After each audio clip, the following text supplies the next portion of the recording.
Tara guys, samahan niyo naman po kami sa aming pagpunta dito sa Manila Zoo. Dahil nga sa tagal ng panahon na nakapunta ang mama ko dito sa Manila, so ngayon na lang ulit sila makapunta dito sa Manila Zoo. So ayan, ginala ko na lang din sila. So una nating makikita is sulcata tortoise, okay?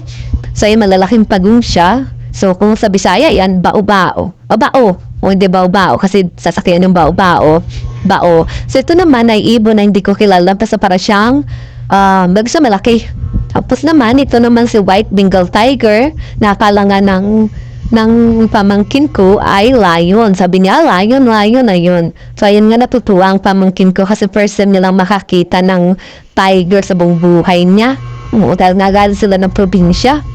Tapos ito naman, di ko alam, para familiar siya ng ay nakalimutan ko anong hayop yon. Turkey. O, kung sa English yung turkey.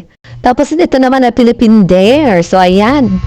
So, tingnan natin ngayon dyan. So, ayun naman, naligo sila dun sa tubig. At hindi masyado makita ng camera ko kasi malayo siya. So, ayan.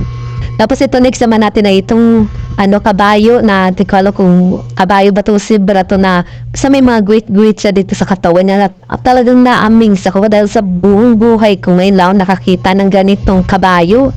Next naman natin na itong African lion. Ayan na nga, ang lion na sinasabi mo, pamangkin ko, na nagtatago.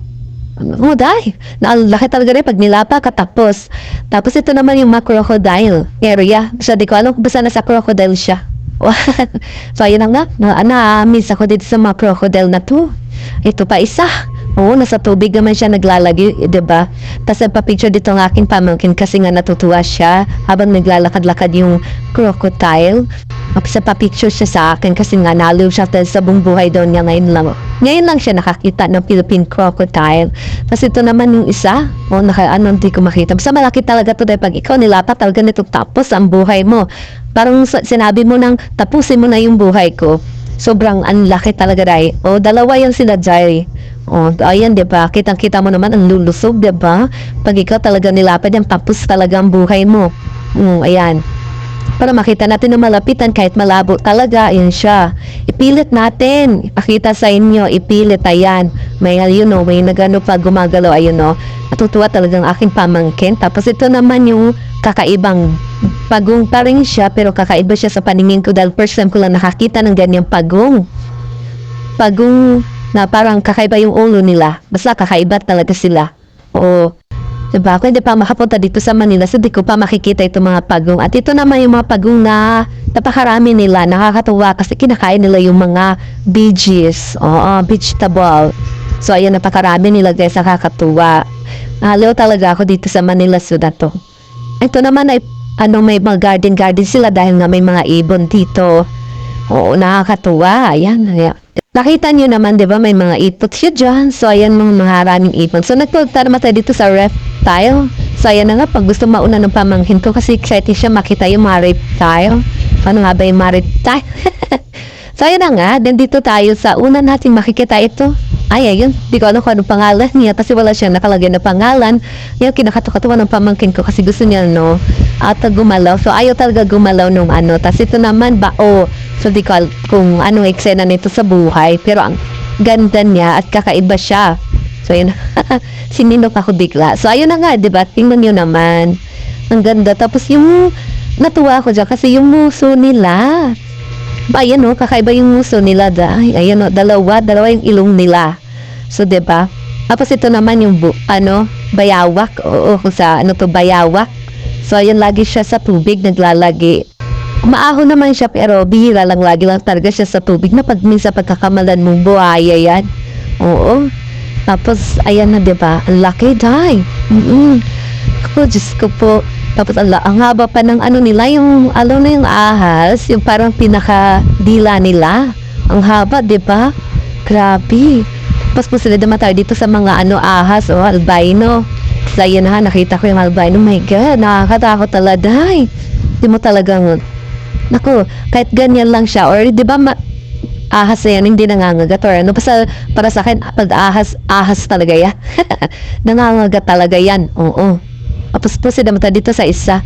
So, ayan naman, ay itong, to siya. Basta, di ko makita, basta kakaiba din siya. Para siyang, ano ba, yawak, meron, o basta ganon. Tapos ito naman isa, yung sawa. Sawa to, Philippine sawa, pero grabe yun, nagpakitang gilas ang sawa. Ayan o, diba? Gusto niya talaga sabihin, tumingin kayo sa akin, nagpapa-impress talaga siya. Gusto niya talaga yung angkinin yung atensyon namin. So ayan guys, pinanood namin siya kung paano may eksena. Diyan kasi talagang umaakit-akit siya, gusto niya doon sa pinakatuktok. O, diba? Tapos ito naman, marami sila dyan, day. Tapos punta naman kami dito sa orange, yun? Basta iguana siya. Oo, iguana siya pero orange yung kulay niya. Pero dahil ngayon lang nakakita ng mga ganyang klaseng hayop sa buong buhay ko, siyempre, diba, natutuwa ako. Dito naman tayo sa mga sawa din. Diyos ko, dahil ayan na nga sinasabi ko, parang buwan nila ngayon na pagpapalit ng balat. Kasi halos lahat ng mga ahas dyan sa Manila Zoo, nagpapalit sila ng balat. Oh, ayan o. Nakita niyo naman, di ba? Ang laki na ko, Diyos ko, kung yan talaga lumapas sa'yo, Jai. Tapos din talaga ang buhay mo. Kasi di ba, nag-i-expand sila, kaya nilang kainin yung buong tao. Yung baboy nga, kinain nila ng buhay. Ikaw pa kaya, di ba? Tapos napakadami talaga nila, guys. Sobra. Tapos ito naman yung kakaibang, type ng skin niya na parang, di ko alam kung basta sawa pa rin siya, pero kakaiba yung itsura ng balat niya, 'di ba? May lang nakakita ng ganyan. Tapos ito naman tayo sa mga monkey. Ayan, Lonletibo ang auntie mo monkey. Kasi nag-iisa lang siya diyan sa kulungan niya. So ayan, kinakaway-kaway nga ng pamangkin ko. Kasi nga natutuwa siya dun sa monkey. Tapos parang lonely at ang auntie mo, ayan, ayaw tayo pansinin, day. Tapos ito pala siya si Lark Gibbon. Basta yun. Tapos ito naman si Baboon. So ayan, di namin masyado ito nakita kasi nagtatago sila dun sa ilalim ng yung taguan nila. Okay? Dun siya. Ayun na. Kasi may playground dito sa taas ng mga monkey. Ayaw paawat ng pamangkin ko. Diba? Gusto niya talaga maglaro talaga lagi. Duyan-duyan siya dyan. Kasi natutuwa siya. Tapos ayan, diba bilangkad-bilangkad pa siya dyan. Bilangkad-bilangkad pa siya dyan. So ayan. Si Toto. Tapos inside kasi dyan. Kahit mahulog ka dyan, malambot. Oo. Hindi siya tapos inikisama natin itong long tail, daw yun. Basta, nandyan din siya kasi di namin makita. Kasi nagtatago talaga sila, guys. Takot sila sa tao. Ito naman yung Philippine monkey na haba din ang buntot nila. Oo. Tapos ayan naman sila, diba? Ang dami nila. Tatlo yan sila, guys. So, ayan. Di lang natin masyadong makita yung dalawa or isa yata. Basta nagtago sila dyan. Oo, yung iba. Dalawa lang nakikita namin. O, diba? Bongga nga. Kahit ako monkey, may nakikita ko pero hindi ganun ka, lagi. Okay? Tapos ito naman yung playground naman. Ayan, syempre, kailangan natin batayin pamangkin ko kasi mga bata yan, kung tingkimbot lang, nag-aaway, nag-iiyakan yan. So, binantayan ko na lang kasi nga, gustong-gusto dyan mag-slide. Sa na yan. Slide, syempre, yung mga bata nin. Yan, diba?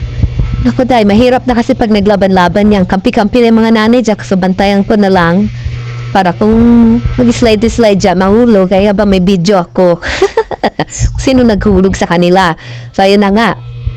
Slide yan. Ayun yung isa. O, di ba pa? O, nag-slide. Siyempre, hindi rin paawad yung pamangkin ko. Gusto din mag-try. O, ay, nabangan ko na lang siya dyan para kung ano mangyari dyan sa baba. O, ayun, di ba? O, di naman siya madulas. Pero, naman, kailangan ng guidance, di ba? O, di ba? So, ayun, ayaw pa na umawat. Dito sa garden butterfly garden ba? Oh, ayan yung ate ko. Na-amaze siya dito sa mga butterfly kasi ang ganda na pagka-organize. So, yun lang guys. Bye!